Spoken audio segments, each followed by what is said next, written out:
এখন জানবো যে তাজউদ্দিন সাহেবের এই নবজাগরণের পিছনে তাজউদ্দিন সাহেবের অবদান অনেক বড় অবদান বাংলাদেশের মুক্তি সংগ্রামে এবং সংগঠন তৈরিতে, গণ আন্দোলন তৈরিতে।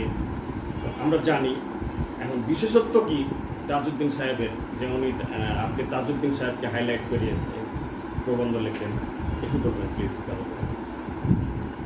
আমরা তো সবাই জানি যে তাজউদ্দিন আহমেদ বঙ্গবন্ধুর পরেই মানে আওয়ামী লীগের গুরুত্বপূর্ণ নেতা ছিলেন ওই সময়, এবং আওয়ামী লীগের উনি সাধারণ সম্পাদক ছিলেন এবং বঙ্গবন্ধুর খুবই আস্থাভাজন একজন মানে নেতা এবং কর্মী ছিলেন। এবং আমরা জানি যে তাজউদ্দিন আহমেদ কিন্তু আমাদের বাংলাদেশের যে মুক্তিযুদ্ধ, বাংলাদেশের যে স্বাধীনতা সংগ্রাম, সেই যুদ্ধদিনের প্রধানমন্ত্রী হয়েছে।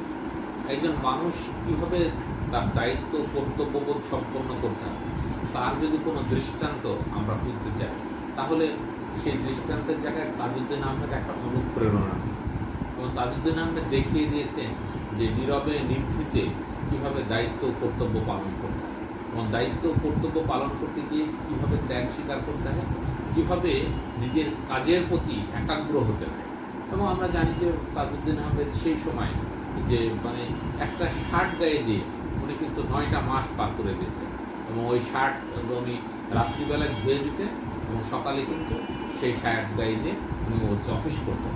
এবং আপনারা জানেন যে উনি ওই যে থিয়েটার রোডের যে অফিসটা ছিল সেই সময় প্রধানমন্ত্রীর অফিস, যুদ্ধদিনের প্রধানমন্ত্রীর অফিস, উনি কিন্তু তার পাশে একটা ছোট্ট জায়গায় অনেকটা ডিভানের মতো একটা মানে ধরেন ইয়েতে খাটে বা চৌকিতে উনি কিন্তু রাত পার করতেন।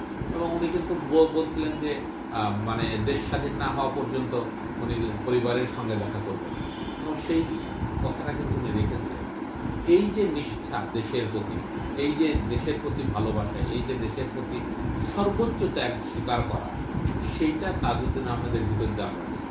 এবং আমরা মনে করি যে বঙ্গবন্ধু বাংলাদেশের স্বাধীনতা এবং মুক্তি সংগ্রামকে যেভাবে এগিয়ে নিয়ে গেছিলেন বঙ্গবন্ধুর অনুপস্থিতিতে, সেই এগিয়ে নিয়ে যাওয়ার জায়গাটাকে, সেই এগিয়ে নিয়ে যাওয়ার স্বপ্নকে, সেই এগিয়ে নিয়ে যাওয়ার আকাঙ্ক্ষাকে বাস্তবায়ন করার ক্ষেত্রে তাজউদ্দিন আহমেদ তার এক জীবন বাজি রেখেছিলেন।